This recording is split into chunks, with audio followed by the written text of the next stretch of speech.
야고보서 전체를 이해하는 데 있어서 가장 중요한 단어는 온전함이라고 지난주에 말씀을 드렸습니다. 그래서 야고보서 전체를 보면 이 온전함이라고 하는 단어가 계속 등장을 합니다. 그래서 야고보서는 온전한 삶, 온전한 신앙, 온전한 믿음, 온전한 인격, 온전한 사람, 이것을 강조하는 편지다라고 그렇게 이야기할 수가 있어요. 그런데 이 온전이라고 하는 말을 우리가 흔히 사용하는 다른 단어로 바꿔서 이야기한다면 성숙이라고 하는 말로 바꿔서 이야기할 수가 있습니다. 그래서 야고보서의 주제는 성숙한 삶, 성숙한 신앙, 그것을 이야기하는 책이다, 그렇게 이야기할 수가 있습니다. 성숙한 삶이란 무엇인가? 성숙한 신앙인은 누구를 가리켜 성숙한 신앙인이라고 이야기하는가? 바로 거기에 대해서 이야기하는 책이에요. 자, 이 성숙이라고 하는 단어가 야고보서 전체의 주제라고 한다면 야고보서 1장의 주제는 인내라고 그렇게 이야기할 수가 있습니다. 여러분, 성숙하지 못한 사람, 미성숙한 사람은 절대 인내할 수가 없습니다.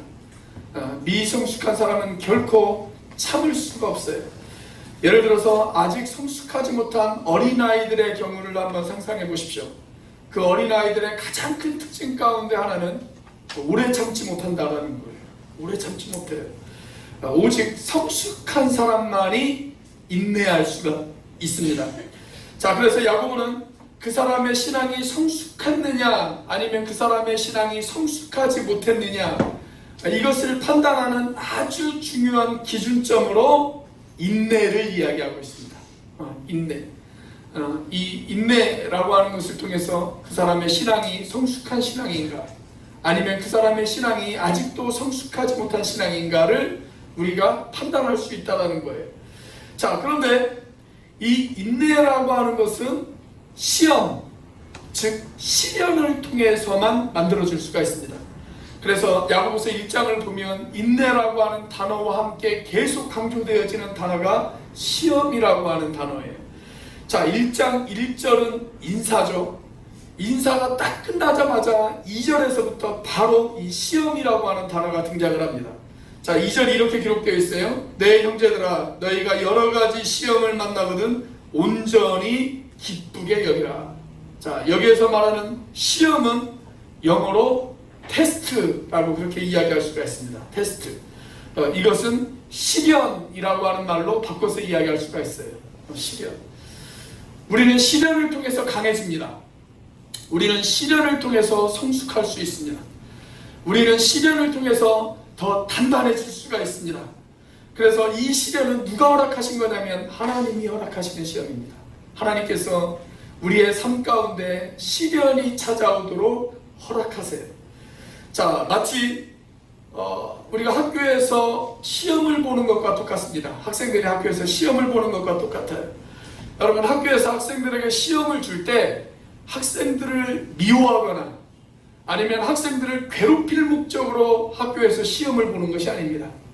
그 학생들을 성숙시킬 목적으로 학교에서 시험을 보는 것이죠.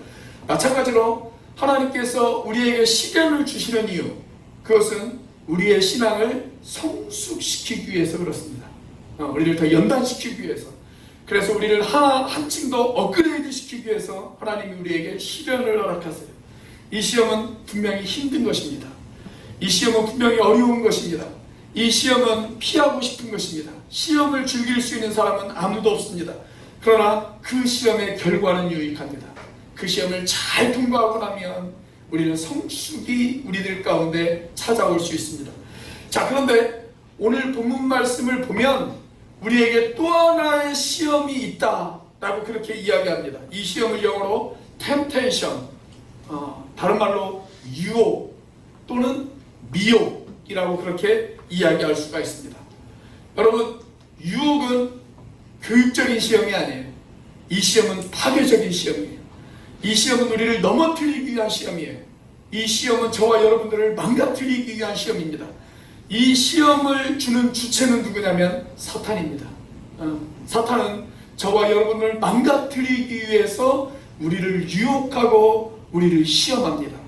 자, 이 두 가지의 시험이 얼마나 다른지 12절과 13절 말씀에 잘 소개가 되어지고 있습니다. 자, 먼저 12절 말씀을 보겠습니다.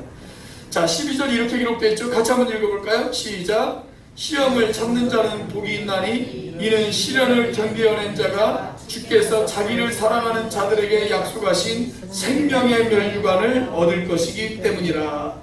자, 하나님이 우리에게 주시는 시험, 이거 다 똑같이 우리 한글 성경에는 다 시험이라고 되어 있어서 좀 우리가 헷갈릴 수가 있는데, 영어 성경으로 보면 엄격히 구분이 되어져 있어요. 12절에서 등장하는 시험은 테스트예요. 테스트. 하나님이 우리에게 주시는 시험이에요. 다른 말로 하면 시련이라고 이야기할 수가 있습니다. 이 시련은 우리가 잘 견뎌야 합니다. 잘 견뎌야 합니다. 잘 참고 견디면 그 끝에는 뭐가 주어진다고요? 생명의 멸류관이 약속되어져 있습니다. 특별히 이 야고보서가 쓰여지던 이 시대는 핍박이 있던 시대예요. 예수 믿는다는 이유로 수많은 사람들이 죽어가는 그런 핍박이 있던 시대입니다. 그 핍박받는 성도들을 향해서 지금 야고보가 권면합니다. 잘 참고 견디십시오. 잘 참고 견디면 생명의 멸류관이 당신들에게 주어질 것입니다. 그렇게 이야기하고 있어요. 자, 그런데 오늘 본문이 시작하는 13절 말씀을 보십시오. 똑같은 시험이라고 그렇게 쓰여져 있지만 다른 시험을 이야기합니다. 자, 13절 같이 한번 읽어보겠습니다. 시작. 사람이 시험을 받을 때에 내가 하나님께 시험을 받는다 하지 말지니 하나님은 악에게 시험을 받지도 아니하시고 친히 아무도 시험하지 아니하시느니라. 하나님께서 우리를 시험하지 않는다. 12절에서는 시험을 참으라, 그런 복이 있다 그랬는데 13절에서는 하나님이 우리를 시험하지 않는다, 그렇게 되어 있어요. 그러니까 12절에서 이야기하는 시험과 13절에서 이야기하는 시험은 다른 시험이에요. 다른 시험. 자, 1절에서 12절까지에서 이야기하는 시험은 하나님이 주시는 시험이에요. 그런데 13절부터 등장하는 시험은 마귀 사탄이 우리에게 주는 시험이다, 그렇게 이야기할 수가 있습니다. 우리는 그것을 유혹이라고 이야기합니다. 또는 미혹이라고 그렇게 이야기합니다. 여러분, 하나님은 저와 여러분을 시험하지 않습니다. 다른 말로 하면 하나님은 저와 여러분을 유혹하지 않습니다. 하나님은 저와 여러분이 죄를 짓도록 유혹하시는 분이 아니세요. 하나님은 우리를 미혹하시는 분이 아니세요. 자, 우리에게 죄를 짓게 하는 이런 파괴적인 유혹, 이런 유혹은 누가 주는 것입니까? 마귀가 주는 것입니다. 자, 이런 마귀의 파괴적인 시험의 모습이 어떠한지 14절에 자세하게 소개가 되어지고 있죠. 14절이 이렇게 시작을 합니다. 오직 각 사람이 시험을 받는 것은, 자, 이 시험이 어디에서 출발하냐면 각 사람에게서부터 출발한다, 그렇게 기록되어져 있어요. 자, 각 사람의 무엇 때문에 이런 시험을 받느냐, 14절을 계속 보시면 자기 욕심에 끌려 미혹됨이니, 그렇게 기록되어 있습니다. 여기서 미혹이라고 하는 말을 다른 말로 바꿔서 이야기하면 미끼라고 바꿔서 이야기할 수가 있어요. 미끼. 여러분, 낚시 좋아하시는 분들이 저희 교회도 있는데, 낚시꾼들이 낚시를 할 때 뭘 사용합니까? 미끼를 사용하죠. 미끼를 사용해요. 또는 사냥꾼들이 짐승을 잡을 때 덫을 놓습니다. 덫에 무엇을 이용을 해요? 미끼를 이용해서 짐승들을 유혹합니다. 자, 그 미끼가 뭐냐? 마귀가 우리를 잡기 위해서 사용하는 미끼가 뭐냐? 그 미끼가 바로 욕심이라는 거예요. 욕심. 자, 그런데 이 순서를 한번 잘 보십시오. 1절부터 12절까지 해서 시련으로서의 시험을 먼저 이야기를 하고 있어요. 이 시련은 우리에게 필요한 것이에요. 그래서 하나님께서 저와 여러분들에게 시련을 주세요. 이 시련은 고달픕니다. 이 시련이 빨리 통과되어졌으면 좋겠습니다. 어떻게 해서든 이 시련의 긴 터널을 우리가 빨리 통과했으면 좋겠어요. 그런데 그 시련의 과정을 통과하다 보면 뭐가 찾아오느냐? 마귀의 유혹이 찾아온다고 하는 거예요. 마귀의 유혹이 찾아와요. 내가 어떻게 해서든지 이 시련을 빨리 통과하고 싶다 라고 생각하다 보니까 마귀가 순간적으로 우리를 유혹해요. 이 시련을 빨리 통과할 수 있는 방법이 있어. 너희가 그 시련을 쉽게 이길 수 있는 방법이 있어 라고 하면서 마귀가 저와 여러분들을 유혹한다라는 거예요. 자, 그런 유혹 앞에서 우리가 어떻게 승리할 수 있을까요? 오늘 본문 말씀을 보면 우리가 세 가지를 묵상해야 된다, 그렇게 이야기하고 있습니다. 이 세 가지의 묵상은 유혹을 이기는 세 가지의 열쇠다라고 그렇게 이야기할 수가 있습니다. 자, 유혹을 이기는 열쇠 무엇일까요? 첫 번째 열쇠, 유혹의 결과를 묵상해 봐라라는 것입니다. 유혹의 결과를 묵상해야 된다라는 거예요.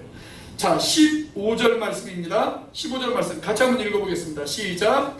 욕심이 잉태한 즉 죄를 낳고 죄가 장성한 즉 사망을 낳느니라. 여러분, 성경은요 욕심 자체를 죄로 규정하지는 않아요. 욕심, 욕망 그 자체는 죄가 아닙니다. 그런데 그 욕심을 잘못 관리하면 그게 죄가 됩니다. 과거 그레고리 대제라고 하는 사람이 있었는데요. 이 사람이 성경에 등장하는 7가지의 죄악을 열거한 적이 있습니다. 한 그 중세시대 때까지만 하더라도 이 7가지의 죄악을 아주 큰 죄악으로 여겼거든요. 한 30년 전에 개봉한 영화 중에 브래드 피트가 주연했던 세븐이라고 하는 영화가 있습니다. 이 영화를 보시면 7가지 죄악이 아주 잘 소개가 되어지고 있어요.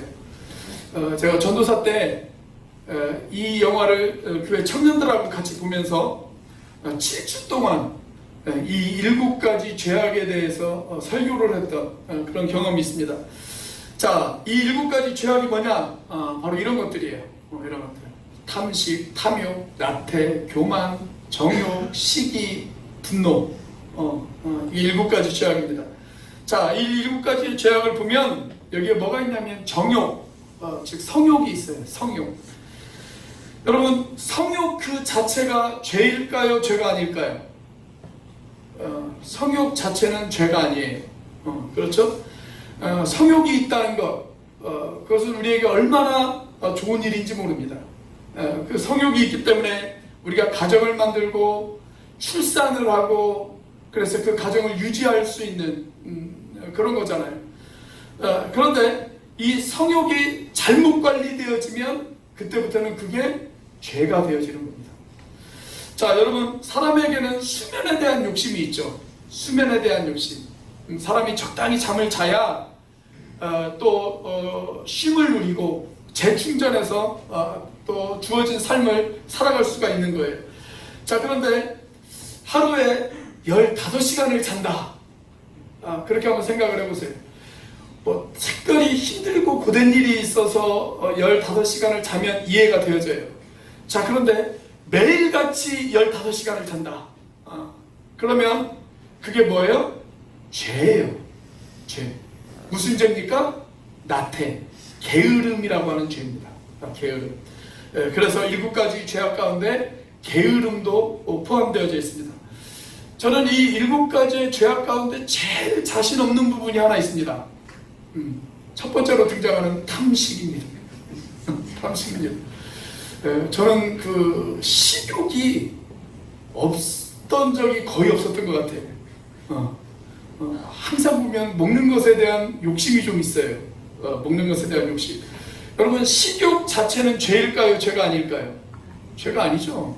식욕 자체는 죄가 아니에요. 식욕이 있어야 돼요.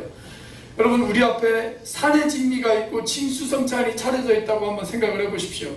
그런데 식욕이 없다. 그러면 그 모든 것이 아무런 소용이 없잖아요. 그렇죠? 그래서 식욕은 있어야 돼요. 식욕이 있다는 것, 그것은 얼마나 우리에게 축복인지 몰라요. 그런데 그 식욕이 절제되어지지 못하고 관리되어지지 못한다. 그러면 그때부터는 그 식욕도 죄가 되어지는 거예요. 무슨 죄가 되어집니까? 탐식이 되어지는 겁니다. 탐식. 성경에 보면 이 먹는 것 때문에 인생을 망친 대표적인 사람이 한 사람 등장하죠. 그게 누굽니까? 에서. 팥죽 한 그릇에 장자권을 팔아버리는 그런 실수를 저지르지 않습니까? 여러분, 성경은요 죄를 바라보는 시각이 불교와는 조금 달라요. 불교와 성경은 죄를 바라보는 시각이 다릅니다. 불교는 욕심 자체를 죄로 여겨요. 그래서 그 욕심을 이기기 위해서 불교는 뭘 강조합니까? 고행을 강조하잖아요. 고행을 강조해요. 그래서 욕심을 이겨야 된다. 내 마음에 어떤 욕심이 찾아오는 것, 그걸 죄로 여기기 때문에 그 욕심을 이기기 위해서 고행을 합니다. 삼천배를 하기도 하고 그렇습니다. 자, 그런데 성경은 욕심 그 자체를 죄로 규정하지 않습니다. 욕심 그 자체는 우리에게 필요해요. 적당한 욕심이 있어야 돼요. 학생들이 욕심이 있어야 공부를 하죠. 성적이 바닥인데도 공부에 대한 욕심이 없다. 그럼 되겠습니까? 여러분들이 직장인으로서 욕심이 있어야죠. 돈을 벌 욕심이 있어야죠. 적당한 욕심은 필요한 거예요. 그런데 그 욕심이 관리되어지지 못하고 통제되어지지 못하면 그때부터는 그것이 죄가 되었습니다. 그래서 성경은 이 욕심을 어떻게 관리하느냐, 이 욕심을 어떻게 우리가 절제할 수 있느냐, 바로 거기에 대해서 이야기하고 있어요. 자, 그런데 15절을 한번 보겠습니다. 15절에 바로 거기에 대해서 이야기를 하고 있죠. 15절에 이야기하기를 욕심이 잉태한 즉 죄를 낳고 죄가 장성한 즉 사망을 낳느니라. 욕심이 관리되어지지 못했을 때, 욕심이 적당한 선에서 통제되어지지 못했을 때 그것이 뭐가 되어진다고요? 죄가 되어질 수 있다. 그렇게 이야기합니다. 그런데 이 죄는요, 계속 성장하는 습성이 있어요. 죄는 가만히 있지 않아요. 죄는 계속 자라나요. 그래서 이 죄가 계속 자라나면 결국 우리에게 무엇을 가져다 주어줄 수가 있다고요? 우리에게 사망을 가져다 줄 수 있다. 그렇게 이야기합니다. 우리를 죽음의 자리로 이끌 수 있다. 그렇게 이야기하고 있는 거예요. 여기서 말하는 이 죽음이 육체적인 죽음을 이야기하는 것일 수도 있지만 우리가 더 두려워해야 되는 것, 그것은 뭐냐면 바로 영적인 죽음입니다. 영적인 죽음. 영적인 죽음이란 하나님과 나 사이의 관계가 끊어지는 것을 의미해요. 여러분, 우리가 욕심을 관리하지 못해서 죄가 되어지고 그 죄가 계속 자라다 보면 어떻게 되어지느냐? 하나님과 나 사이의 관계가 단절되어질 수 있다는 거예요. 단절되어질 수 있다. 우리가 그것을 묵상해봐라 라는 겁니다. 그걸 묵상해봐라. 하나님과 나 사이의 관계가 단절되어졌을 경우에 찾아올 만한 그 결과들을 우리가 한번 묵상해봐라. 그 이야기예요.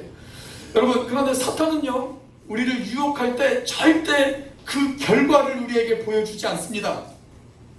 사탄이 우리에게 보여주는 건 뭐냐면 당장 눈앞에 주어지는 죄의 쾌락만 보여줘요. 죄의 쾌락만. 여러분, 사람들이 왜 죄를 지을까요? 죄를 짓는 이유, 그건 죄의 쾌락이 있기 때문에 그렇습니다. 죄의 낙이 있다. 성경은 그렇게 우리에게 이야기를 하고 있어요. 여러분, 죄의 낙이 있다는 것 여러분들 알고 계십니까? 히브리서 기자가 히브리서 11장 25절 말씀을 보면 모세의 믿음을 설명을 하면서 우리에게 뭐라고 이야기를 하냐면, 자, 모세가 하나님의 사람으로서 쓰임받을 수 있었던 이유, 그 이유에 대해서 설명을 하고 있어요. 자, 같이 한번 읽어보겠습니다. 히브리서 11장 25절 시작. 도리어 하나님의 백성과 함께 고난받기를 잠시 죄악의 낙을 누리는 것보다 더 좋아하고. 자, 모세가 하나님의 사람으로 쓰임받을 수 있었던 이유가 뭐냐? 그것은 하나님의 백성들과 함께 고난받는 것을 죄의 낙을 누리는 것보다 좋아했기 때문이다. 그렇게 이야기합니다. 그러니까 죄에도 뭐가 있어요? 낙이 있어요. 낙이 있습니다. 한마디로 말하면 죄를 짓는 것이 재밌다라는 거예요. 죄를 짓는 게 재밌어요. 여러분, 사람들이 왜 죄를 짓냐면 죄를 짓는 게 재밌으니까 죄를 짓는 거예요. 죄를 짓는 게 재밌으니까. 여러분, 죄를 짓는 것이 재밌다는 것 아시죠? 모르십니까? 죄를 안 지어봐서 죄가 얼마나 재밌는지를 잘 모르세요? 우리 옆에 있는 분들하고 한번 인사해 보겠습니다. 전혀 오늘 처음 듣는 것처럼 옆에 있는 분하고 한번 인사를 해보겠습니다. 죄를 짓는 게 글쎄 재밌다네요. 한번 인사해 보세요. 여러분, 죄를 짓는 게 재밌어요. 여러분들은 죄를 안 지으셔서 잘 모르시겠지만 죄를 짓는 게 재밌습니다. 그래서 사람들이 죄를 지어요. 자, 그런데 우리가 이 말씀을 묵상할 때 절대 놓쳐서는 안 되는 단어가 하나 있습니다. 그게 뭐냐면 죄 짓는 게 재밌지만 그 재미가 어떻다고요? 잠시의 재미다. 그렇게 이야기하고 있습니다. 잠시의 재미다. 그러니까 죄를 통해서 우리가 누릴 수 있는 재미는 아주 잠시 잠깐의 재미예요. 시간이 지나면 내가 왜 그랬을까? 라고 후회할 수밖에 없는 그런 잠시의 재미를 죄는 우리에게 가져다 줍니다. 조금 시간이 지나면 내가 그때 왜 그랬지? 그러면서 쓰디쓴 결과를 토해낼 수밖에 없는 그런 결과가 저와 여러분들에게 주어진다는 거예요. 자, 그 결과를 한번 묵상해 보라는 것입니다. 여러분들은 뭘 선택하시겠습니까? 잠시의 재미를 위해서 죄의 유혹에 무너지는 것, 그것을 선택하시겠습니까? 아니면 하나님과의 관계가 유지되어지는 것, 그것을 선택하시겠습니까? 죄 앞에 넘어지면 우리는 하나님과의 관계가 멀어질 수밖에 없습니다. 여러분, 그래서 그것을 묵상해 보세요. 죄의 유혹이 우리에게 찾아왔을 때, 그래, 내가 이 유혹 앞에 넘어지면 잠시 잠깐의 쾌락은 얻을 수 있어. 내가 이 유혹 앞에 넘어지면 잠시 잠깐의 재미는 내가 누릴 수가 있어. 그러나 내가 이것과 이 죄의 유혹 가운데 넘어지면 하나님과의 관계는 그만큼 멀어지는 거야. 내 영혼이 죽는 거야. 여러분, 그것을 묵상해 보면 우리가 무엇을 선택해야 될까요? 그래서 이 15절의 말씀은 그냥 읽고 끝날 말씀이 아니에요. 이 15절의 말씀은 여러분들이 반드시 암송해야 되는 말씀입니다. 그리고 수시로 여러분들에게 죄의 유혹이 찾아올 때마다 이 말씀을 여러분들이 기억하시기를 바랍니다. 자, 이 15절 말씀 같이 한번 암송해 보도록 하겠습니다. 시작! 욕심이 잉태한 즉 죄를 낳고 죄가 장성한 즉 사망을 낳느니라. 여러분, 혹시 여러분들 요즘 하나님과의 관계가 멀어져 있지는 않습니까? 왜 멀어진다고 생각하십니까? 죄의 유혹 앞에 우리가 넘어지기 때문에 그렇습니다. 내가 요즘 하나님과의 관계가 소홀해져 있다. 내가 요즘 하나님과의 관계가 멀어져 있다. 만약 그렇다면 혹시 내가 회개해야 될 죄가 있지는 않는지 여러분들 자신을 뒤돌아보시는 저와 여러분들이 되시길 주의 이름으로 축원합니다. 자, 유혹을 이길 수 있는 두 번째 열쇠 무엇일까요? 하나님은 항상 좋은 것을 주시는 분이라는 사실을 묵상하라 라는 것입니다. 하나님은 항상 좋은 것을 주시는 분이시다. 여러분, 사탄이 저와 여러분들을 유혹할 때 어떻게 유혹하는지 아세요?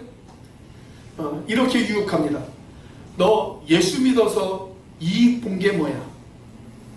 너 예수 믿어서 이익 본 게 뭐야? 날도 덥고 바빠서 일도 해야 되고, 그리고 남들은 외국으로 휴가도 가는데 너는 주일날에도 놀지 못하고 교회에 나와서 이렇게 예배드리고 있잖아. 네가 예수 믿어서 너에게 유익되어지는 게 과연 뭐야? 그렇게 사탄은 저와 여러분들을 그렇게 유혹해요. 마치 우리에게 좋은 것을 주는 것처럼, 마치 우리가 지금까지 누려보지 못한 어떤 좋은 즐거움을 주는 것처럼 그렇게 사탄은 저와 여러분을 그렇게 유혹합니다.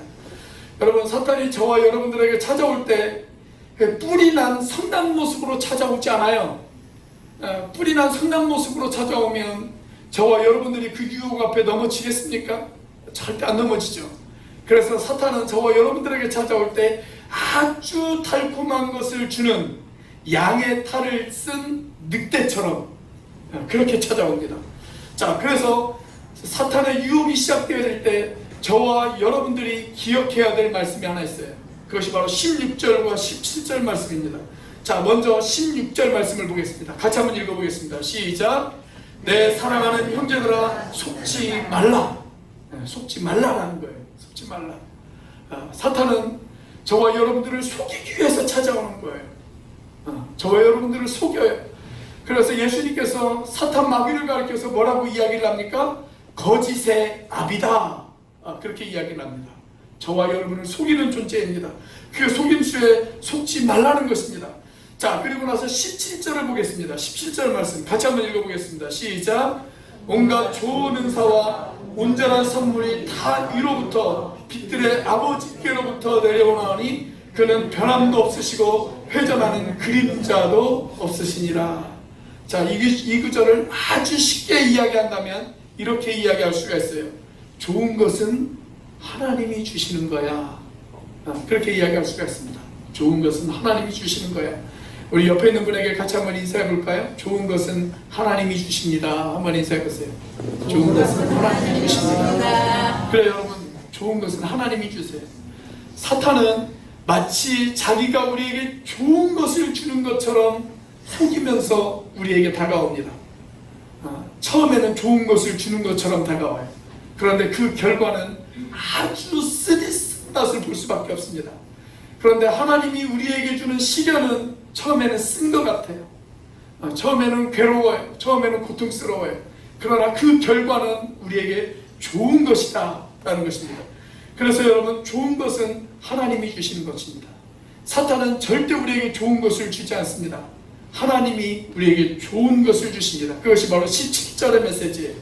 좋은 은사와 좋은 선물은 다 위로부터 주시는 것이다. 여기 하나님을 가리켜서 뭐라고 이야기를 합니까? 빛들의 아버지, 그렇게 이야기를 하고 있어요. 우리 하나님에게는 어둠이 없으세요. 우리 하나님에게는 거짓이 없으십니다. 우리 하나님은 좋은 것을 우리에게 주십니다. 그러나 마귀는 반대로 어둠의 아버지입니다. 마귀는 거짓의 아버지입니다. 그는 우리를 속입니다. 우리에게 좋은 것을 주는 것 같지만 결코 그 끝은 좋지 않은 것이다 라고 그렇게 이야기하고 있습니다. 여러분, 내가 예수 믿어서 손해보는 것 같이 느껴질 때, 사탄이 우리에게 주는 유혹이 아주 달콤하게 느껴질 때, 그때 사랑하는 우리 오늘교회 형제자매 여러분, 절대 그 사탄의 속임수에 속지 마시기를 바랍니다. 좋은 것은 누가 주신다고요? 하나님이 주세요. 좋은 것은 하나님이 주세요. 사탄이 우리에게 주는 것은 결코 좋은 것이 아닙니다. 자, 유혹을 이기는 세 번째 열쇠 무엇일까요? 내가 새로운 피조물임을 묵상하라 라는 것입니다. 내가 새로운 피조물임을 묵상하라. 나는 새로운 피조물이다. 하나님께서 나를 새로운 피조물로 만드셨다. 그러기에 나는 사탄의 유혹을 이길 수 있는 힘을 하나님께서 나에게 공급해 주신다. 나는 옛사람이 아니다. 쉽게 넘어지는 옛 존재가 아니다. 나는 하나님의 성령으로 말미암아 새롭게 창조되어진 새 사람이다. 그것을 묵상하라는 거예요. 그것을 묵상하라. 자, 여러분, 오늘 우리가 묵상해야 될 이 세 가지의 내용을 한번 잘 살펴보십시오. 첫 번째는 뭐예요? 유혹의 결과를 묵상하라. 유혹에 빠지면 난 죽는다. 그걸 묵상하라는 거예요. 자, 두 번째는 뭐예요? 사탄 마귀는 결코 우리에게 좋은 것을 주지 않는다. 오직 하나님만이 우리에게 좋은 것을 주신다. 그걸 묵상하라는 거예요. 자, 마지막 세 번째는 뭐예요? 나는 새로운 존재다. 나는 새로운 피조물이다. 나는 더 이상 옛사람이 아니다. 나는 사탄의 유혹을 이길 수 있는 성령님의 힘이 내 안에 있다. 그걸 묵상하라는 거예요. 그걸 묵상하라. 자, 그 말씀이 바로 18절에 기록되어 있죠. 자, 18절 말씀 같이 한번 읽어보겠습니다. 시작. 그가 그 피조물 중에 우리로 한 첫 열매가 되게 하시려고 자기의 뜻을 따라 진리의 말씀으로 우리를 낳으셨느니라. 성경에서 예수님을 소개할 때 뭐라고 소개하냐면, 예수님을 가리켜서 부활의 첫 열매다 이렇게 소개합니다. 부활의 첫 열매다. 새로운 생명을 갖고 부활하신 첫 번째 열매가 되시는 분, 그분이 바로 우리 예수님이시죠. 자, 그런데 오늘 본문 말씀을 보면 우리도 첫 열매다 라고 그렇게 이야기합니다. 우리도 첫 열매다. 우리가 부활하신 예수님에게 속해서 그 생명을 받은 존재이기 때문에 저와 여러분들도 첫 열매가 되어집니다. 자, 우리를 그 첫 열매 되게 하시려고 여기 어떻게 하셨다고 기록되어 있습니까? 진리의 말씀으로 우리를 낳았다. 그렇게 기록되어 있어요. 진리의 말씀으로 우리를 낳았다. 우리가 예수를 주로 고백하는 순간 성경은 저와 여러분이 거듭났다 라고 그렇게 이야기를 하고 있어요. 그런데 우리가 무엇을 통해서 거듭났습니까? 하나님의 말씀을 통해서 거듭났습니다. 하나님의 말씀을 통해서 우리가 말씀을 통해서 복음을 깨닫고 우리가 말씀을 통해서 예수님이 나의 구세주와 주님이라는 것을 깨닫고 그것을 고백하는 순간, 그리고 그 예수님을 영접하는 순간 우리는 진리의 말씀으로 새롭게 태어난 사람들입니다. 자, 베드로전서 1장 23절 말씀이 그것을 이야기하고 있는데, 자, 같이 한번 읽어보겠습니다. 베드로전서 1장 23절 시작. 너희가 거듭난 것은 썩어질 씨로 된 것이 아니요 썩지 아니할 씨로 된 것이니 살아있고 항상 있는 하나님의 말씀으로 되었느니라. 우리가 거듭난 것, 그것은 썩지 아니할 씨로 되어진 것이다. 자, 그런데 그 썩지 아니할 씨가 뭐라고요? 살아있고 항상 있는 하나님의 말씀이다. 그렇게 기록되어 있어요. 그러니까 저와 여러분이 무엇으로 거듭났냐면 하나님의 말씀으로 거듭난 거예요. 하나님의 말씀으로. 자, 우리는 하나님의 말씀으로 거듭나서 새로운 피조물이 되었습니다. 자, 새로운 피조물이 된 순간 하나님이 저와 여러분들에게 주신 선물이 하나 있어요. 선물. 그 선물이 뭐냐? 자, 베드로후서 1장 4절입니다. 같이 한번 읽어보겠습니다. 시작. 이로써 그 보배롭고 지극히 큰 약속을 우리에게 주사 이 약속으로 말미암아 너희가 정욕 때문에 세상에서 썩어질 것을 피하여 신성한 성품에 참여하는 자가 되게 하려 하셨느니라. 자, 우리가 새로운 피조물이 된 순간 우리는 하나님의 자녀가 되었습니다. 우리가 하나님의 자녀가 되어진 순간 하나님께서 하나님의 성품을 우리에게 주셨어요. 하나님의 자녀로서의 성품, 하나님의 성품을 저와 여러분들에게 주셨다라는 거예요. 그 하나님의 성품을 여기 베드로후서 1장 4절은 뭐라고 표현했냐면 신성한 성품이다, 그렇게 이야기를 합니다. 신성한 성품. 저와 여러분들에게 이 신성한 성품이 있는 줄로 믿으시기를 바랍니다. 여러분, 그런데 우리에게는 하나님의 성품이 있는 반면에 또 하나 우리가 여전히 가지고 있는 성품이 있습니다. 그것이 무슨 성품이에요? 옛 성품이에요. 옛 성품. 이 옛 성품이 아직도 남아있어요. 이 옛 성품은 아담에게 속한 성품입니다. 이 옛 성품은 역사와 전통을 자랑하는 죄악의 성품입니다. 그런데 우리가 예수님을 믿는 순간 우리에게는 하나님의 성품도 주어졌습니다. 그래서 우리 안에는 이 두 가지의 성품이 다 있어요. 저와 여러분들 안에는 옛 성품도 있어요. 그런데 하나님이 주신 하나님의 성품도 있어요. 이 두 성품이 날마다 서로 싸워요. 옛 성품이 그리고 하나님의 성품이 둘이 계속 충돌을 합니다. 자, 이 싸움에서 옛 성품이 이기게 되어지면 그게 뭐예요? 죄를 짓게 되어지는 겁니다. 죄를 짓게 되어져요. 우리 크리스천도 죄를 범할 수가 있습니다. 믿는 사람도 마음속에 하나님의 성품이 약해지고 마음속에 있는 옛 성품이 강해질 때 그때 우리 믿는 사람들도 죄를 지을 수가 있어요. 자, 그런데 우리가 그리스도인일 때와 그리스도인이 아닐 때 이 죄에 대해 이런 차이가 있다라고 칼빈은 우리에게 가르쳤습니다. 자, 우리가 안 믿을 때는요, 우리가 예수님을 안 믿을 때 그때는 우리가 죄를 지을 수밖에 없어서 죄를 짓는 거예요. 죄를 지을 수밖에 없어서. 안 믿는 사람들은, 여러분, 안 믿는 사람들은 죄가 무엇인지도 몰라요. 또 죄에 대해서 안다고 할지라도 그 죄에 대항해서 싸울 수 있는 힘이 없습니다. 그래서 죄를 짓는 거예요, 안 믿는 사람들은. 자, 그런데 우리가 믿게 되어졌을 때 성령님께서는 우리에게 죄가 무엇인지를 깨닫게 하십니다. 그리고 그 죄에 대해서 이길 수 있는 힘을 주신다 라고 성경은 저와 여러분들에게 약속하고 있습니다. 자, 그래서 여러분, 저와 여러분들이 예수님을 믿는 순간 우리는 죄가 무엇인지를 압니다. 그리고 그 죄에 대해서 대항해서 싸울 수 있는 힘이 있습니다. 저와 여러분들은 그 죄에 대항해서 싸울 수 있는 힘이 있는 줄로 믿으시기를 주님의 이름으로 축원합니다. 예, 죄와 대항해서 싸울 수 있는 힘이 있어요. 그래서 믿는 사람도 죄를 범할 수 있지만 믿는 사람이 죄를 범하는 것과 믿지 않는 사람이 죄를 범하는 것, 어떤 게 더 심각할까요? 믿는 사람이 죄를 범하는 게 더 심각해요. 왜냐하면 죄가 무엇인지 알거든요.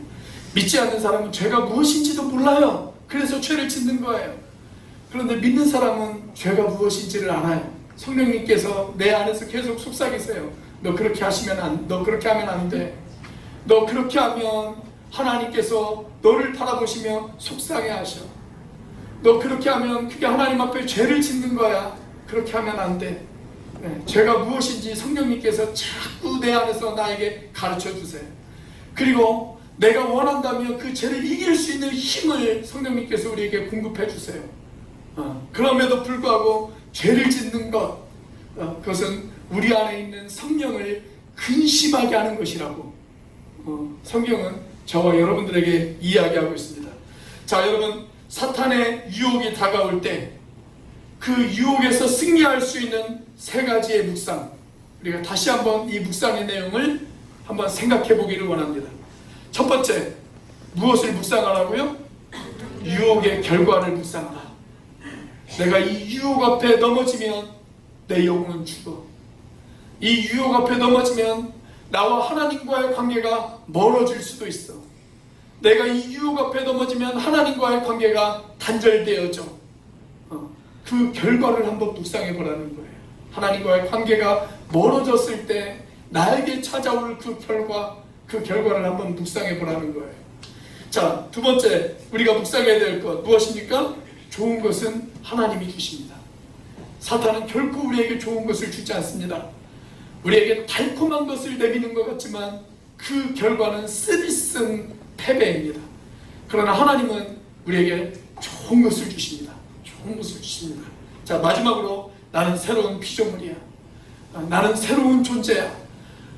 성령님께서 내가 죄가 무엇인지를 깨닫게 하시고, 그리고 이 죄를 이길 수 있는 힘을 성령님께서는 나에게 주실 거야. 그걸 믿으라는 거예요. 그걸 믿으라. 자, 우리 옆에 있는 분에게 이렇게 한번 인사해 볼까요? 당신도 승리하실 수 있습니다. 한번 인사해 보겠습니다. 당신도 승리하실 수 있습니다. 이 죄의 유혹 앞에서 승리하시는 저와 여러분들이 되시기를 주님의 이름으로 축원합니다. 기도하시겠습니다.